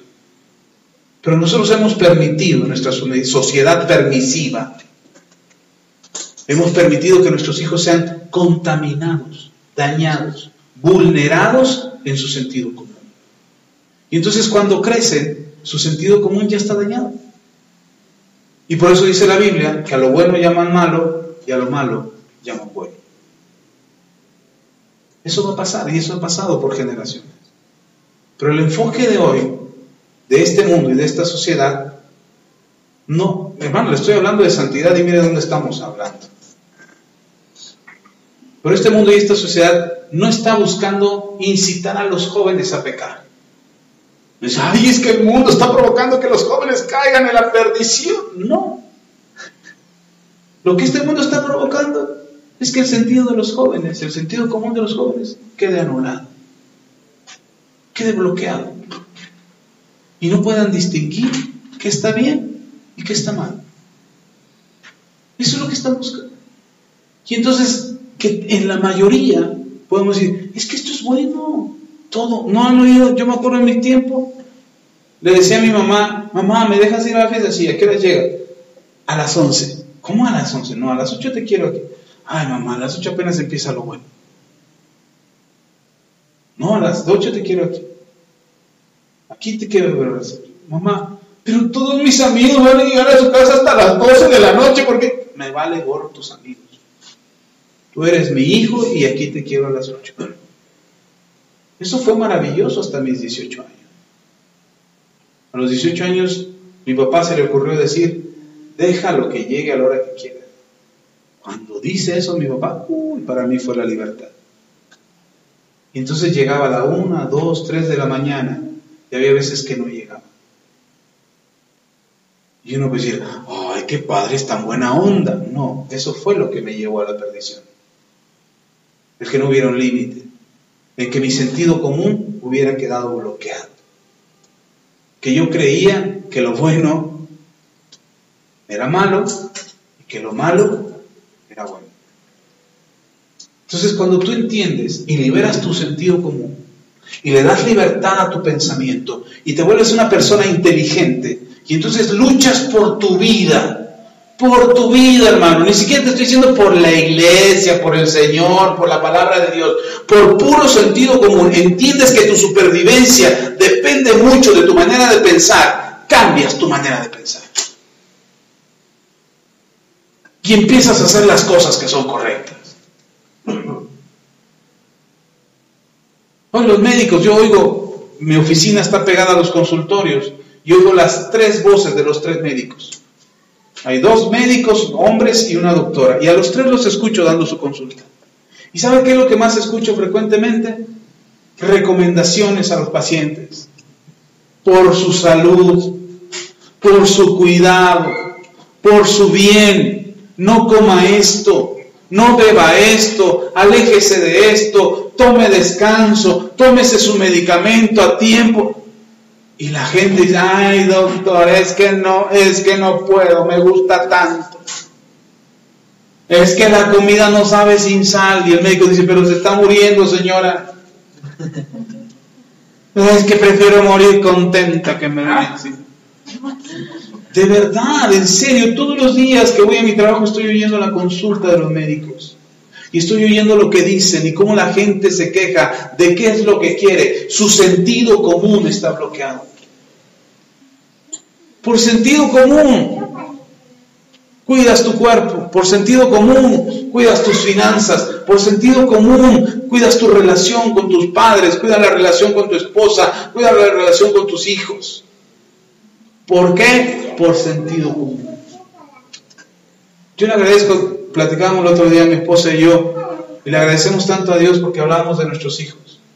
Decía mi esposa, ay, nuestros hijos son nobles. Gracias a Dios que nuestros hijos son nobles, que nos escuchan, que nos obedecen, que nos respetan. A lo mejor por dentro están haciendo coraje, pero al menos delante de nosotros nos escuchan, y nos respetan y nos obedecen. Y yo me quedé pensando en eso y decía, es que en realidad algo que procuramos con nuestros hijos fue producir eso, sentido común. Que vean, que no tengan que depender de nosotros. Y algunas veces ellos tuvieron que experimentar en carne propia las cosas que nosotros les decíamos.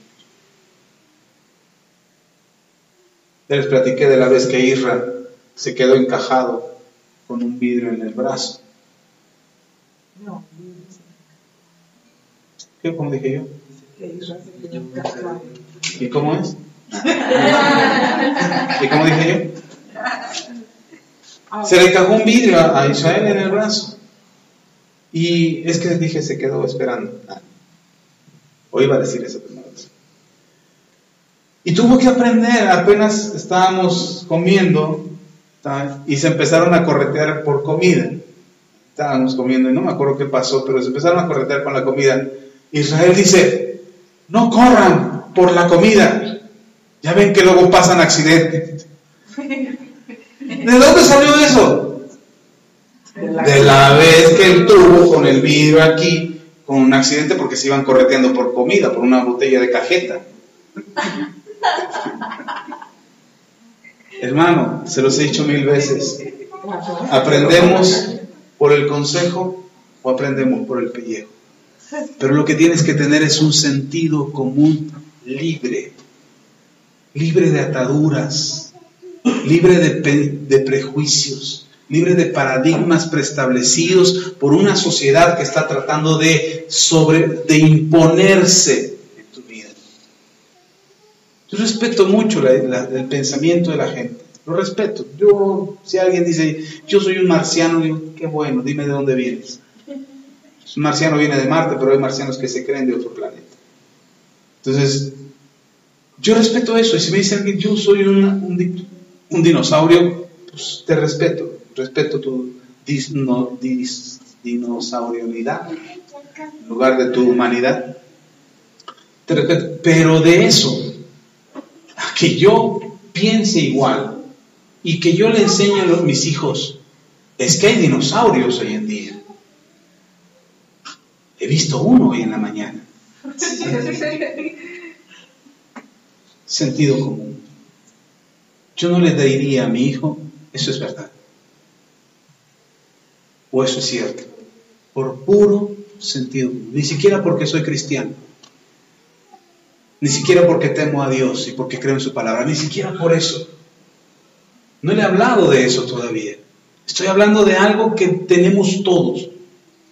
Aún los que no creen en Dios tienen algo que se llama sentido común. Y me gusta escuchar a muchos que no creen en Dios y que defienden su sentido común. Es interesante verlo, cómo tienen argumentos que prácticamente son argumentos bíblicos para debatir lo que alguien quiere poner como una verdad. Una ideología, un pensamiento que quiere decir, esto es verdad y miren, todos tienen que creer y está en la ley. Y yo oigo a quienes no creen en Dios que dicen, no, es que eso no es cierto. Por puro sentido común, somos seres biológicos. Por puro sentido común, existimos en un planeta que tiene una atmósfera, que tiene un origen, que todavía no descubrimos cuál es el origen, pero tiene un origen. Y todo eso, hermano, a mí me hace creer y decir, no estoy tan loco. Creer en la palabra de Dios no es una locura, no es una ignorancia, no es una necedad, no es falta de entendimiento, al contrario. Hay mucha verdad en esta palabra que no se ha explicado correctamente y que la gente ha distorsionado y ha deteriorado de manera que se malinterpreta y se malexplica y la gente la malentiende y entonces la juzga. Pero si pones atención y pones cuidado a lo que está escrito aquí, vas a entender la verdad y vas a entender que tu sentido común tiene que ser libre. Por eso el Señor Jesús dijo, conoceréis la verdad y la verdad os hará libres. Pues no, la Biblia es falsa. Tiene más verdad que muchos libros. Tiene más verdad que Harry Potter. Pero hay gente que agarra a Harry Potter y no, Harry Potter hizo esto y Hermione y el otro, no sé cómo se llama. Y serán re inteligentes. Espérame. Tenemos que luchar y entender que lo que Dios ha establecido es claro para nosotros. Sé inteligente. ¿Sé qué?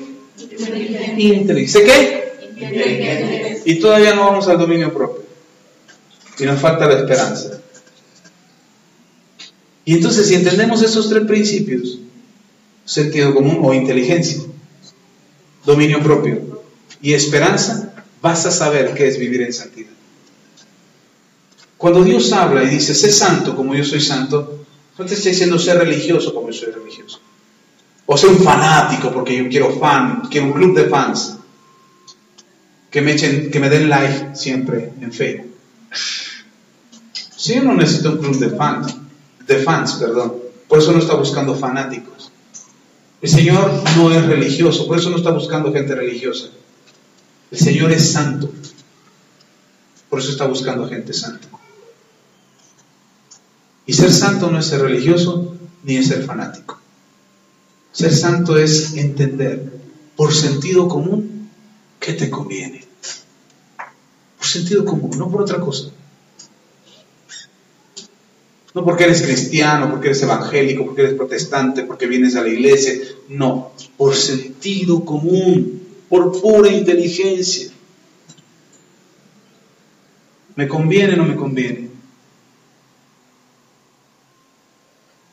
¿Me es útil o no me es útil? ¿Me sirve o no me sirve? Es como si fueras a comprarte un par de zapatos y te gusta el par de zapatos que viste en el aparador. Y llegas y dices, me da un par de zapatos de esos que tiene el aparador del número 6. Y la señorita va, busca en las cajas, se tarda 20 minutos y regresa y dice, ¿sabe qué? El único par de zapatos que nos queda es ese que está en el mostrador. ¿Lo quiere?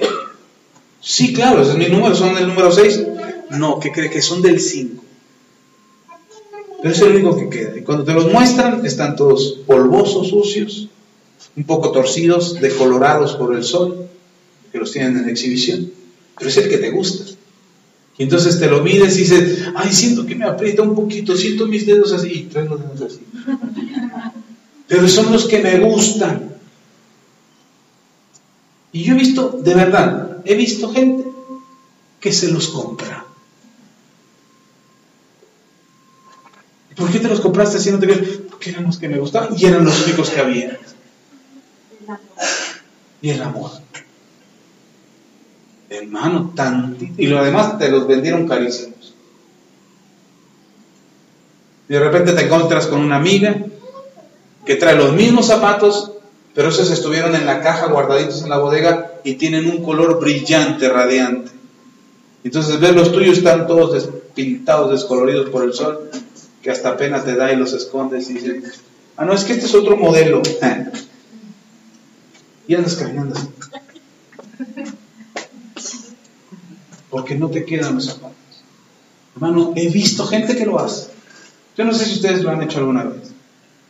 Se compran un pantalón y dicen, no me queda, pero voy a bajar 5 kilos. Voy a bajar, me lo tengo, es mi meta. Mendigo pantalón, ahí está en el ropero. Nunca te lo pusiste por sentido común. Ahí te puedes dar cuenta si está bloqueado tu sentido común. Porque ni bajas de peso y ni te lo pones.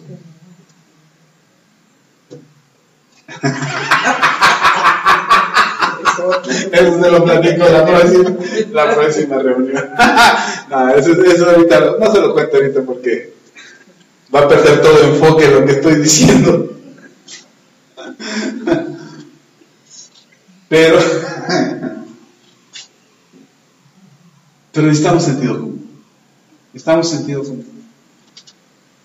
Y cuando tú empiezas a despertar tu sentido común, cuando conoces la verdad, cuando no te cierras a lo que quieres, sino más bien a lo que es correcto, a lo que conviene, a lo que tu propio sentido común te dice, no, te vas a quemar, no, te va a hacer daño, y dices, nah, me vale, yo soy Juan Camané, yo puedo, al rato me echo crema de la campana para que se me quite, me echo mi pomadita ahí para que se me quite, no importa.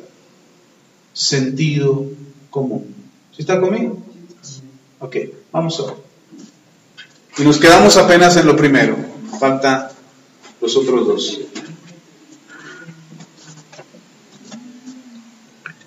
Oremos. Padre, te damos toda la gloria, toda la honra y la alabanza. Muchas gracias, Señor, por tu palabra. Gracias porque has hablado en nuestras vidas. Te pido en el nombre de Jesús que bendigas a tu iglesia y que tu palabra quede tan arraigada, tan clara y tan precisa en sus corazones, que ellos puedan ver y entender con su inteligencia, con su sentido común, lo que bien conviene para ellos. Te pido en el nombre de Jesús que los bendigas, que los ayudes y que sea tu Espíritu Santo quien ministre sus vidas para bien, para que sean transformados y bendecidos para la gloria de tu nombre. Gracias, Señor, por tu amor y por tu bondad. Gracias, Señor, por tu palabra que es verdad. Ayúdanos en el nombre de Cristo Jesús a tener claridad en nuestro pensamiento, a claridad en nuestro corazón y saber, Señor, que en toda verdad, que en toda muestra de verdad, Señor, prevalecerá el sentido común. Gracias, Señor, por tu gracia y por tu favor. Gracias, Señor, porque tú eres bueno, porque tú estás con nosotros, porque nos amas y nos bendices hoy. Gracias, bendito Dios. Bendito seas por siempre. En el nombre de Cristo Jesús te damos la gloria, la honra y la alabanza. Ven, Señor. Ven. Aleluya. Gracias. Amén. Hermanos, si usted necesita